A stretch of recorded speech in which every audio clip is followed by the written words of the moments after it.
Yesaya pasal 43 ayat 13 sampai dengan 27. Ukuran-ukuran mezbah dan pentabisannya. Inilah ukuran-ukuran mezbah itu dalam hasta, yaitu hasta yang setapak tangan lebih panjang dari hasta biasa. Paritnya adalah 1 hasta dalamnya dan 1 hasta lebarnya, dan sekeliling parit itu ada tepi yang tingginya 1 jengkal, dan inilah tinggi mezbah itu. Dari parit yang di dalam tanah sampai jalur keliling yang terbawah adalah 2 hasta, dan lebar jalur keliling itu adalah 1 hasta dari jalur keliling yang terbawah. Sampai jalur keliling yang di atas ada 4 hasta, dan lebar jalur keliling itu 1 hasta juga. Tempat perapian itu adalah 4 hasta tingginya, dan dari tempat perapian itu muncul ke atas 4 tanduk. Tempat perapian itu panjangnya 12 hasta, lebarnya 12 hasta, jadi 4 persegi. Jalur yang mengelilingi perapian itu panjangnya 14 hasta dan lebarnya 14 hasta. Jadi 4 persegi juga. Sekeliling mezbah itu ada parit yang 1 hasta lebarnya, dan sekelilingnya parit itu ada tepinya. Yang setengah hasta lebarnya, tangga mezbah itu adalah sebelah timur. Lalu ia berfirman kepadaku, "Hai anak manusia, beginilah firman Tuhan Allah, beginilah peraturan mengenai mezbah itu. Ketika sudah selesai dibuat dan hendak mempersembahkan korban bakaran di atasnya dan menyiramkan darah padanya, berikanlah kepada imam-imam orang Lewi dari keturunan Sadok seekor lembu jantan muda untuk korban penghapusan dosa, sebab merekalah yang beroleh mendekat kepadaku untuk menyelenggarakan kebaktian. Demikianlah firman Tuhan Allah. Dan ambillah sedikit dari darah itu dan bubuhlah itu pada keempat tanduk mezbah itu, dan pada keempat sudut jalur keliling itu, dan pada tepinya sekeliling. Dengan demikian engkau menyucikan mezbah itu dan mengadakan perdamaian baginya. Ambillah lembu jantan untuk korban penghapus dosa itu, dan orang harus membakarnya di tempat yang sudah ditentukan sekitar bait suci di luar tempat kudus. Pada hari kedua, engkau harus mempersembahkan seekor kambing jantan yang tidak bercela sebagai korban penghapus dosa, dan orang harus menyucikan mezbah itu seperti sudah disucikan dengan lembu jantan. Sesudah upacara penyucian itu, engkau selesaikan. Engkau harus mempersembahkan seekor lembu jantan muda yang tidak bercela dan seekor domba jantan dari antara domba-domba yang tidak bercela. Engkau harus membawanya ke hadapan Tuhan, dan imam-imam harus menaburkan garam ke atasnya dan mempersembahkan sebagai korban bakaran bagi Tuhan. Selama 7 hari engkau harus mengolah setiap hari seekor kambing sebagai korban penghapus dosa. Harus diolah juga seekor lembu jantan muda dan domba jantan dari antara domba-domba yang tidak bercela. 7 hari lamanya mereka harus mengadakan perdamaian bagi mezbah itu, serta mentahirkannya, dan dengan demikian mentabiskan mezbah itu. Sesudah hari-hari itu berakhir, maka pada hari ke-8 dan seterusnya, imam-imam akan mengolah korban-korban bakaranmu dan korban-korban keselamatanmu di atas mezbah itu, dan aku akan berkenan kepada kamu. Demikianlah firman Tuhan. Bapa, kami sangat berterima kasih. Kami percaya bahwa penebusan dan persiapan Tuhan untuk menjadi milik-Mu itu sangatlah berharga di hadapan Engkau. Sekiranya Engkau mementeraikan kami dengan menterai darah-Mu, dan kami tahu ukuran-ukuran mezbah dan pentabisan kami bersama Engkau. Maka itu, jadilah terang kami di antara segala bangsa, dan kuatkan iman kami, bebaskan roh kami untuk kemuliaan nama-Mu. Dan oleh anugerah yang besar, maka kami bisa melewati jaminan ini adalah milik-Mu. Kami mau masuki Tuhan firman-Mu untuk membuka tabir alam roh, di mana sifat manusia di akhir zaman. Dalam nama Tuhan Yesus, Putra Allah yang tunggal, kami sudah berdoa dan mengucapkan syukur. Yang percaya kita sama-sama berkata, amin. Beri kemuliaan Tuhan, saudara. Kita akan duduk kembali. Shalom. Puji nama Tuhan. Hari ini pelajarannya adalah mengenai tentang membuka tabir alam roh, di mana sifat manusia di akhir zaman. Saudara, kita akan masuki suatu penglihatan di mana saya akan terangkan penglihatan ini. Ayat ini suatu saat akan saya terangkan. Yang terpenting adalah penglihatan lebih dulu, dan kita tahu bahwa nanti besok Senin saya akan usahakan untuk masuki tentang ukuran-ukuran mezbah dan pentabisan. Saudara, pada hari di mana hari kita sebagai pelayan Tuhan, kita memang ditugaskan untuk berdoa di dalam dunia roh. Nah, pada tanggal 3 Juni 2024, kita mendapat 2 penglihatan.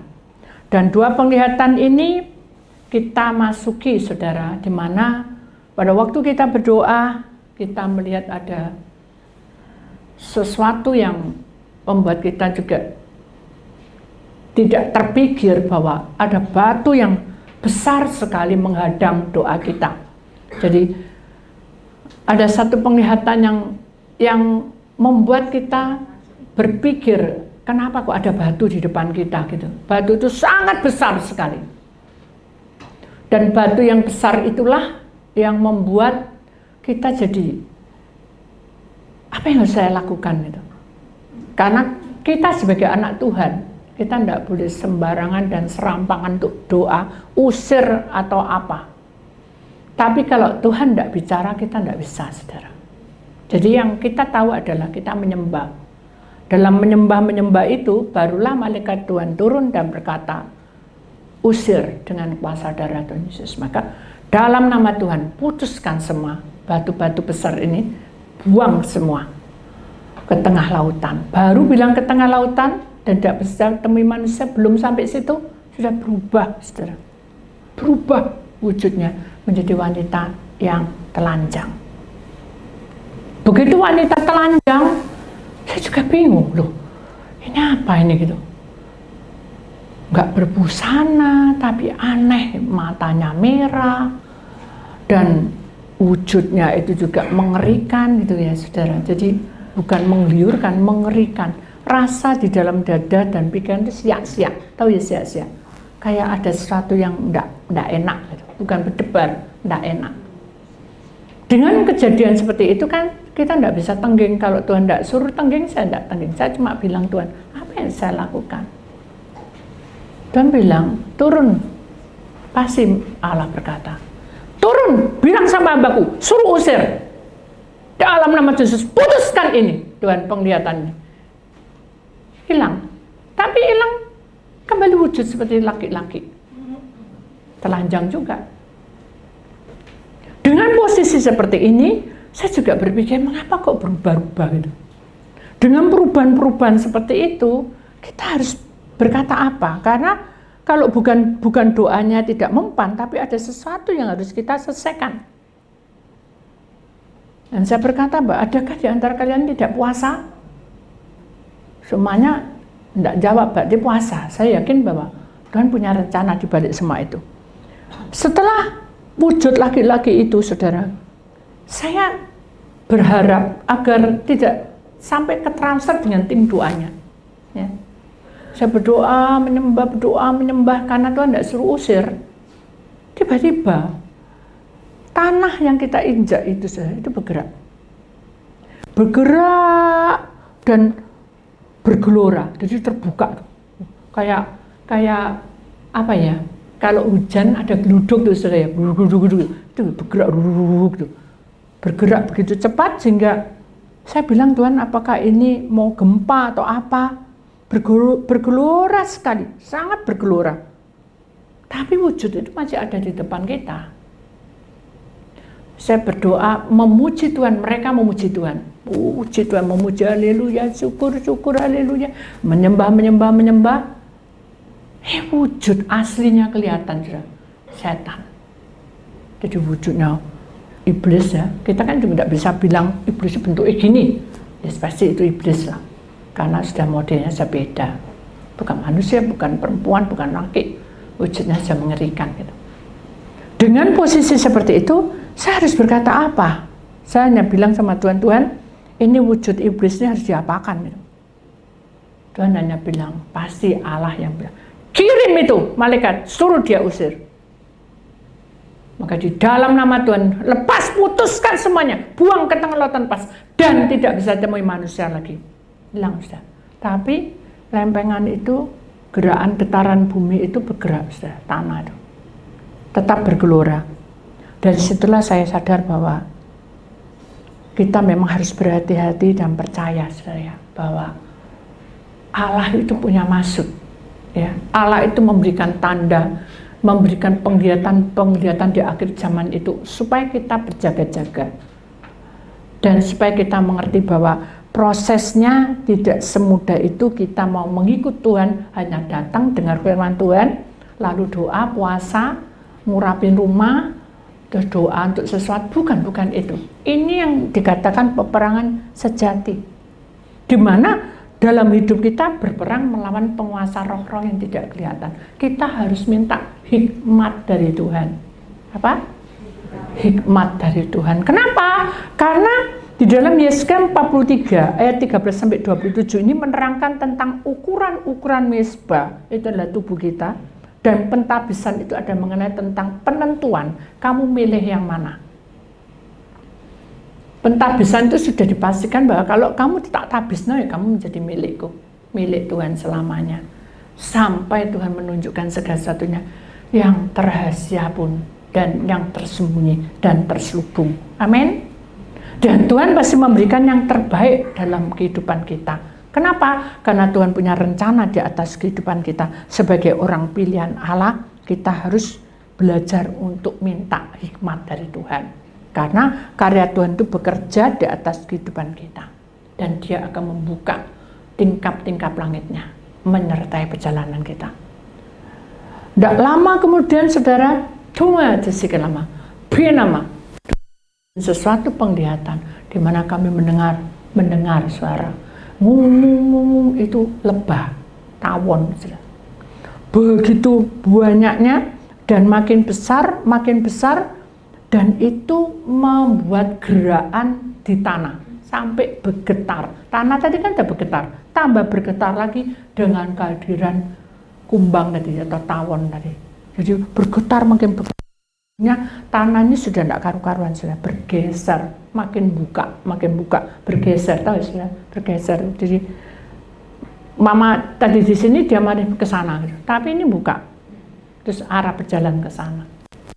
Dengan posisi seperti itu, saudara, saya tahu bahwa ini sangat menyerahkan. Tunjuk seluruh dunia, seperempatnya sudah bergeser ke dalam, jadi sudah masuk ndelep ke dalam. Masuk ke dalam seperempat terseret. Dan saya juga tidak tahu seperempat itu ada manusia di situ atau tidak. Tapi yang jelas Tuhan sudah memberikan penglihatan ini loh, tak buka, dibuka sudah, ditunjukin, masuk kamu, ada lubang menganga, kan bergeser kan, buka. Lubang menganga itu, saudara, sungguh-sungguh membuat saya juga ada rasa mual dan muntah, karena saya pernah masuk ke dalam lorong, tapi lorong perdukunan. Kalau ini kan lorong alam, dari alam dibuka, dan saya tidak tahu bagaimana rasanya. Cuma Pada waktu saya ditunjukin tuh dingin semua badan saya. Jadi kayak es. Kayak pergi di tempat kutub utara. Begitu ditunjukin gitu, Tuhan bilang, lihat, inilah posisi dunia itu sekarang hambaku. Oh ya Tuhan, saya juga tidak tahu apa yang saya lakukan. Tuhan hanya berkata, aku akan terangkan. Kamu yang kuat hadapi ini. Semua orang di seluruh dunia, kalau dia anak-anakku, dia akan setia. Berjuang untuk kebaikan, kemuliaan nama Tuhan. Bukan untuk kebaikan kita, saudara. Untuk kemuliaan nama Tuhan. Kenapa? Nah ini tunjukin, saudara. Batu besar itu menandakan hati seseorang. Kalau kita melihat kasat mata, hati ini bisa keras, bisa mengambil keputusan. Hati ini bisa melangkah, bisa ngawur ya, tahu ya ngawur, ceroboh. Padahal Tuhan sudah memberikan jalan yang terbaik. Bahkan Tuhan berkata, ini loh tak tunjuki kehidupan kamu ini seperti ini. Banyak orang konseling kan gitu, saudara. Bukan saya pedukunan, saudara. Bukan saya guamia, tidak sama sekali. Saya tidak ada urusan dengan kalian. Tapi begitu Tuhan tunjuk kronologinya, kalau saya tidak menyampaikan itu berdosa. Jadi kronologi dibuka, ini loh hidupmu keras seperti batu secara fisik. Tapi kalau secara roh, batu itu menandakan tentang iblis yang menghalang-halangi supaya manusia itu kecewa dengan Tuhan. Supaya kita tidak punya ukuran-ukuran mesbah yang ditentukan di Yesaya 43 ini, 13-27. Supaya kita jauh dari Tuhan dan kita mulai berkata yang tidak benar. Doanya gak mempan. Ada lagi, saudara. Percuma datang yuk gini-gini aja. Nah itu jadi batu penghalang itu yang membuat iman kita bukan bertambah, tapi merosot. Adakah hari ini kita juga seperti itu? Kita kecewa.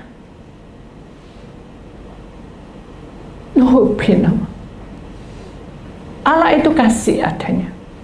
Dia mengampuni kita dan memberi kesempatan kepada kita.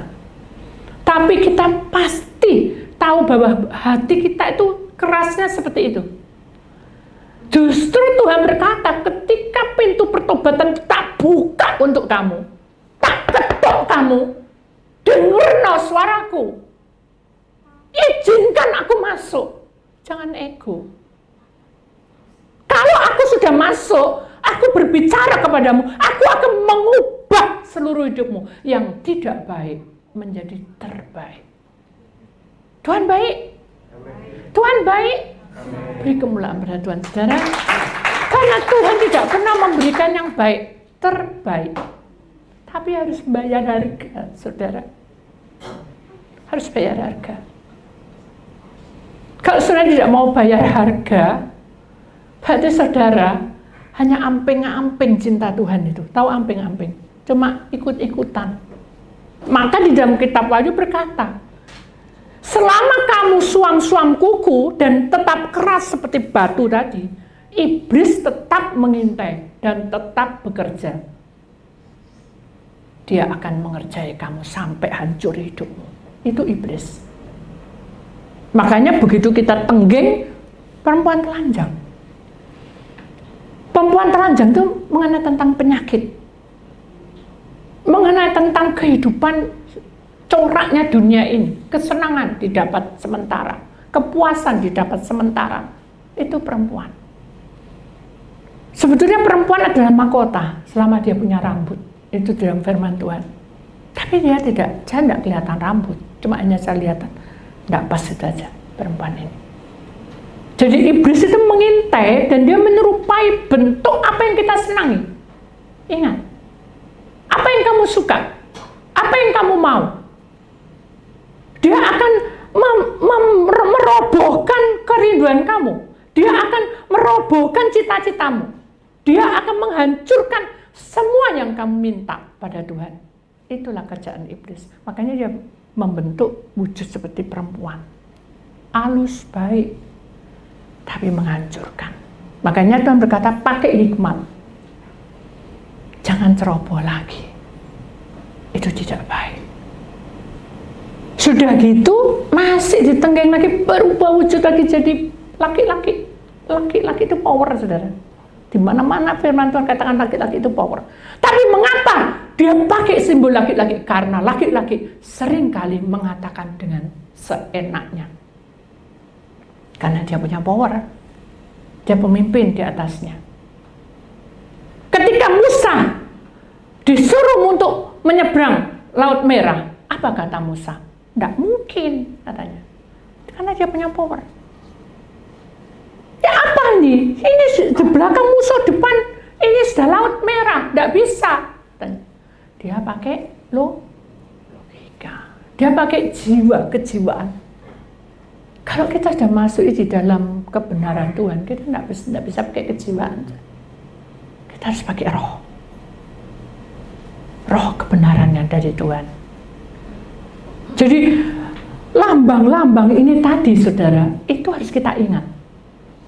Bahwa kita tidak boleh memiliki sesuatu yang merasa aku bisa. Justru kita makin merunduk, justru Tuhan membuka pintu rahasianya. Amin. Jadi kita tidak boleh berkata yang tidak baik.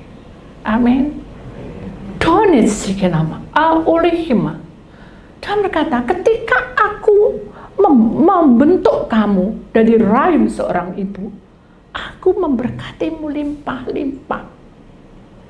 Ketika aku melahirkan kamu ke dunia, walaupun sekalipun kamu cacat kasarnya, aku tidak akan pernah membiarkan kamu tergeletak. Itu janji Tuhan. Setiap orang yang lahir di dunia dipelihara oleh Allah. Tapi kita berkeluh kesah lebih banyak.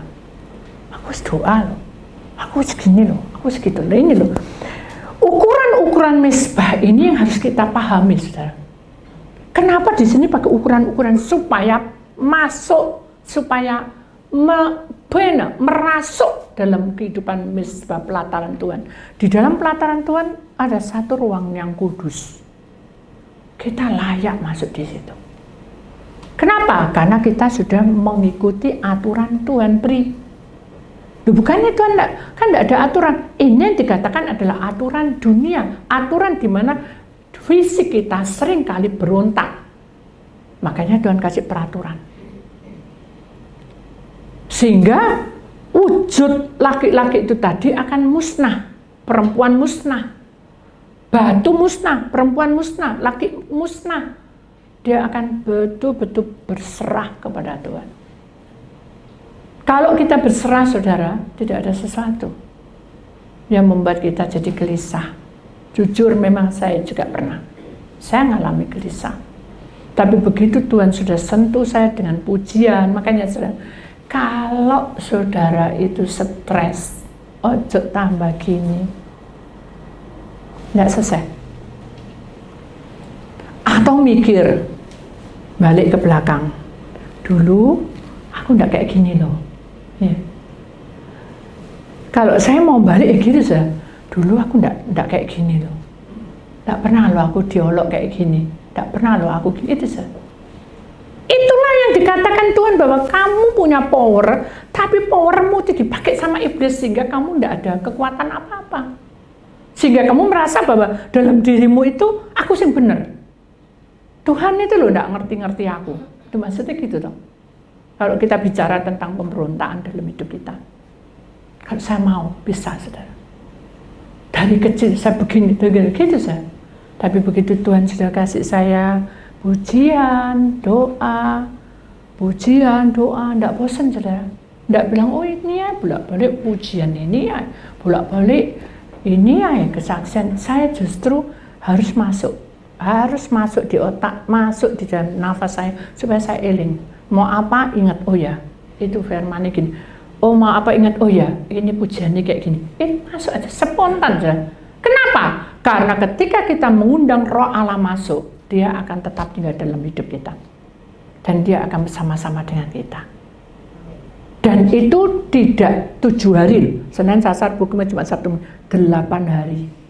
Kenapa? Karena 8 hari ini adalah 8 pertemuan saudara dengan Tuhan. Itu pribadi. Tidak ada hamba Tuhan, tidak ada istri, anak. Pribadi, lepas pribadi, menjumpai Tuhan. Dan yang mendoakan adalah hamba-hambanya. Itu ada, sudah tercatat. Sudah, mari kita akan baca ya. Kita akan baca. Yeskiel pasal 43 ayat 27. Ini ayat emasnya. Sesudah hari-hari itu berakhir itu kita sudah menang, saudara.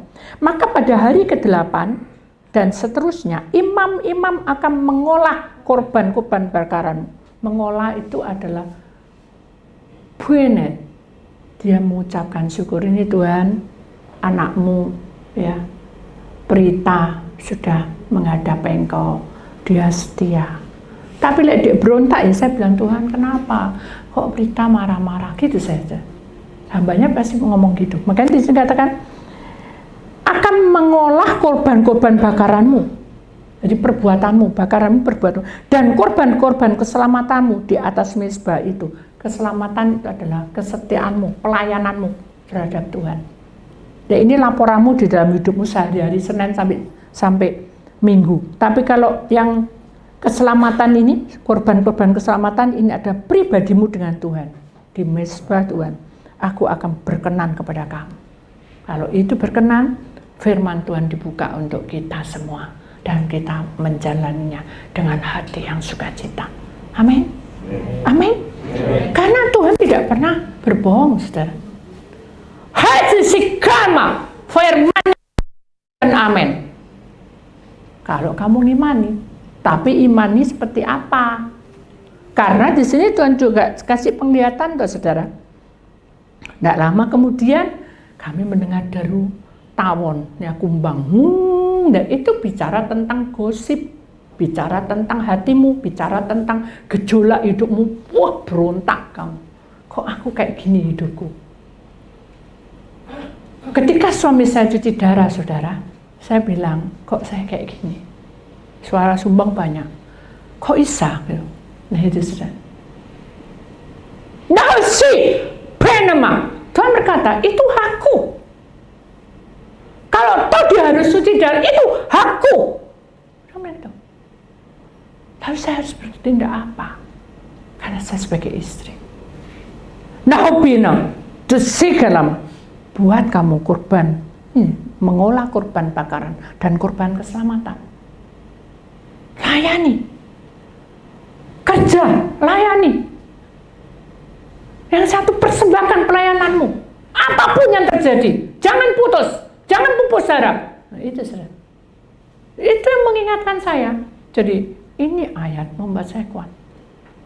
Berarti saya tidak boleh putus di jalan. Biar kumbang berbunyi apapun, sampai bergeser bumi, sampai ditunjuki lorong kayak apapun. Kalau Tuhan izinkan masuk, tapi keluar selamat. Kenapa? Karena yang maju bukan saya. Siapa yang maju?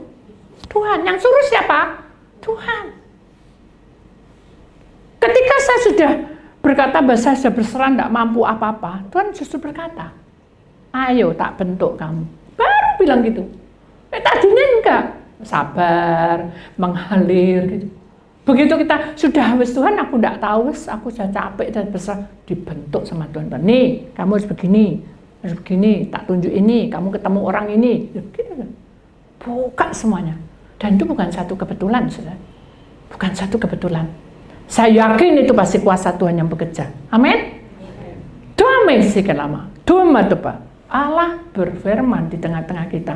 Itu bukan secara, oh ini kebetulan. Tidak ada kata kebetulan di dalam Tuhan. Hari ini juga ini peringatan buat kita. Supaya di dalam penglihatan ini kita sadar bahwa kita ini jangan kendor kesetiaan kita.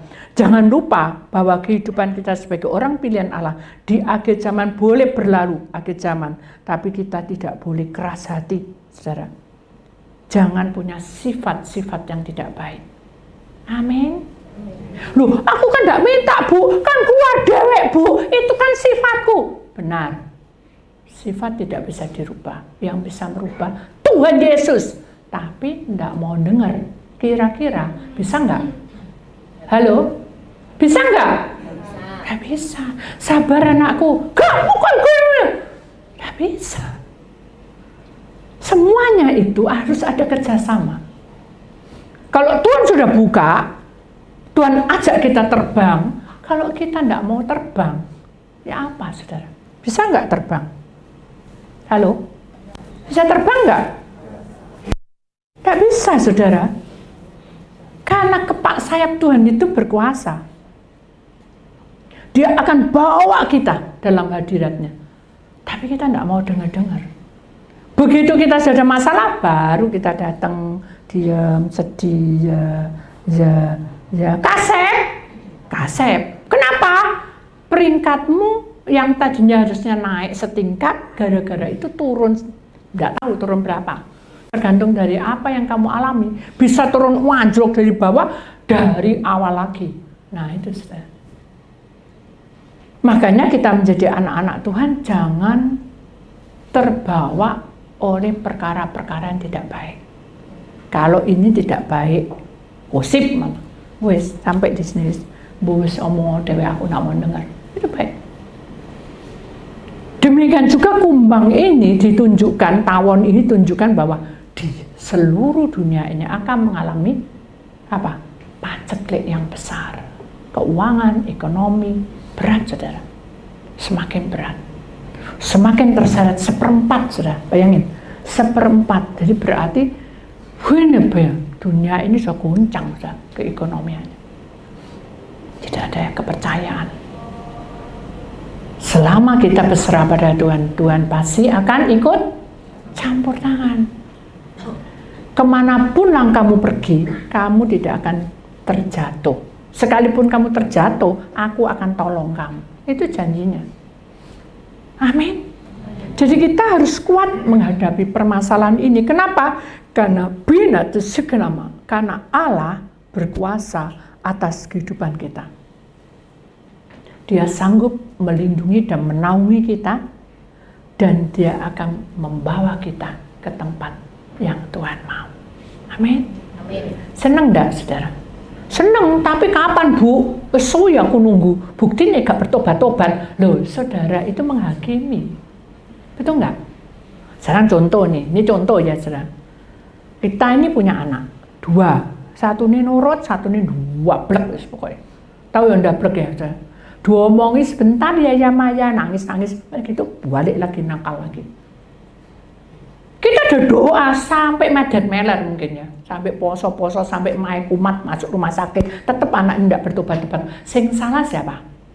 Mamanya atau anaknya? Halo? Halo? Mamanya apa anaknya? Anaknya itu saudara. Tapi kesalahannya yang fatal membuat dia masuk rumah sakit, ya mamanya. Kenapa? Karena mamanya melanggar. Ketika kita mendoakan seseorang, dengarkan nih baik-baik, perhatikan.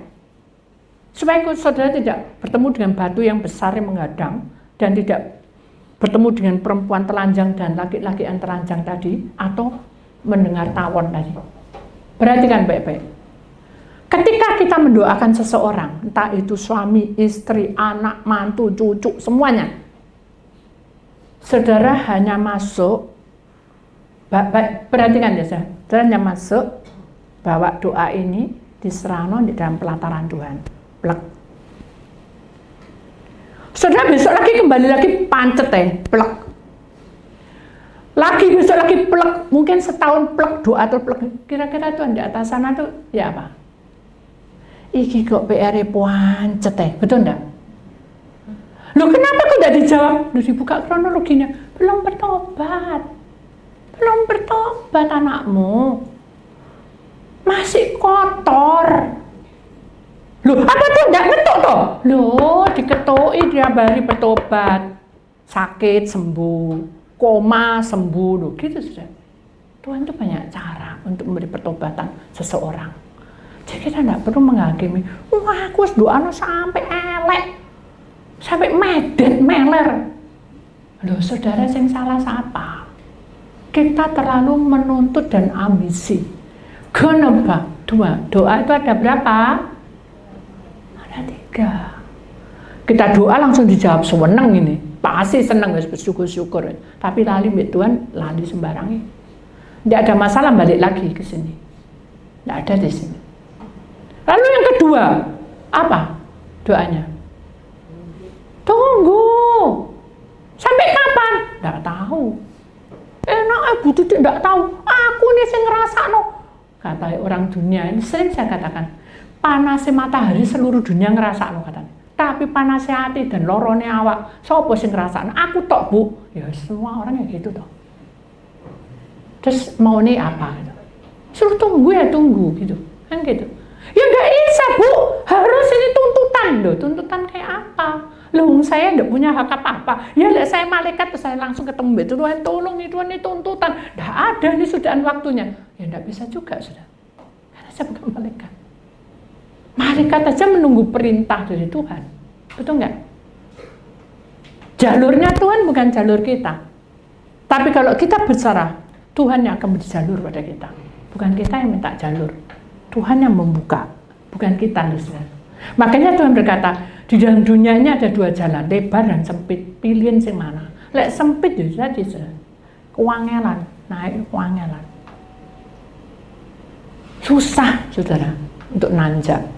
Tapi dengan iman percaya, kita akan bersama Tuhan terbang dengan kemuliaannya. Amin. Kuasa Tuhan jangan dipakai dengan pikiran.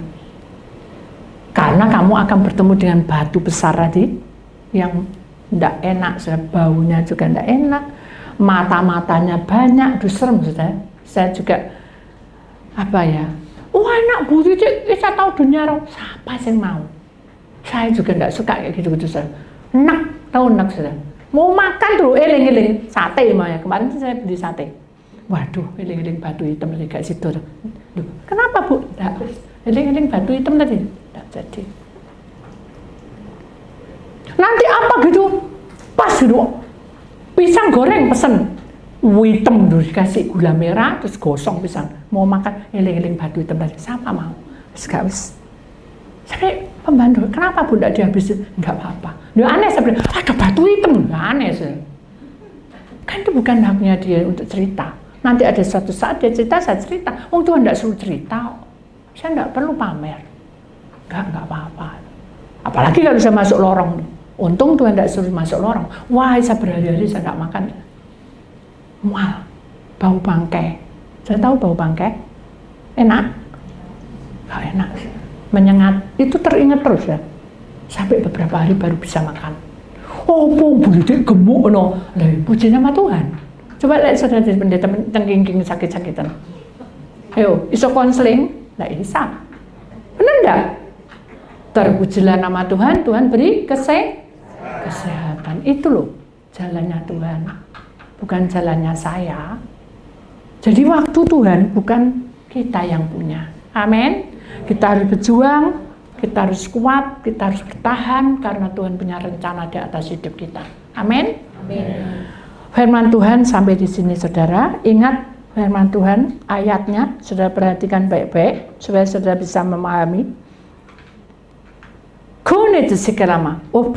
Di dalam Yesaya 43 ayat 27, sesudah hari-hari itu berakhir, jadi saudara sudah punya semua pemberian Tuhan bekal ya, maka pada hari ke-8 ada prosesmu dengan Tuhan pribadi, dan seterusnya itu selama seumur hidupmu imam-imam akan mengelola korban-korban bakaran. Jadi persembahanmu itu kamu mengeluh, kamu stres, kamu mengucapkan syukur, doanya terjawab, doanya terkabul, apa-apa, ini yang mengelola itu imam. Doa notok Tuhan, terima kasih, ini Tuhan sudah selesaikan masalahnya si A, gitu saja. Jadi si ngomel-ngomel, saya bilang Tuhan, ini apa sih kok ngomong-ngomongnya kayak gini, tidak belum ngomel-ngomel loh gitu saudara. Ini ngomong kok kayak gini, Tuhan tolong ya Tuhan, beri keteguhan imannya, gitu saudara. Itu imam. Doanya gitu. Kemudian di sini katakan Korban-korban keselamatanmu di atas mezbah itu. Korban keselamatan adalah pemberian kamu pada Tuhan. Kamu melayani sebagai apa? Suami, istri, atau melayani di gereja. Doa imam-imam, Tuhan, ini loh, si A sudah melayani engkau, memberikan yang terbaik. Oh ini loh Tuhan, saya doa gitu. Itu tugas saya, tugas hamba Tuhan seluruh dunia. Di sini katakan juga, aku akan berkenan kepadamu. Kalau ini semua diperlengkapi, demikianlah firman Tuhan Allah akan menggenapi hidup kita. Amin. Jadi kita harus lebih pinter sekarang ya saudara, karena kita masuk dunia roh, kita harus tahu, oh ya aku enggak boleh ketemu batu hitam, yo selamat ya aku enggak kayak Bu Titik ya, mungkin gitu ya, bener toh? Lah aku kayak Bu Titik mungkin aku wek gitu, lah orang jijian. Lah saya terbiasa ngeliat belantung, lihat ulet, lihat perdukunan, serem-serem saudara. Jadi kapan-kapan kita bisa cerita bagaimana situasi hal-hal seperti itu, mengerikan saudara. Dan untuk pakai susu supaya pokoknya hal-hal seperti itu sudah enak. Makanya kita bersyukur bahwa kita punya Tuhan ya. Itulah firman Tuhan, biar kita ingat bahwa janji Tuhan di tengah-tengah kita itu ya dan amin.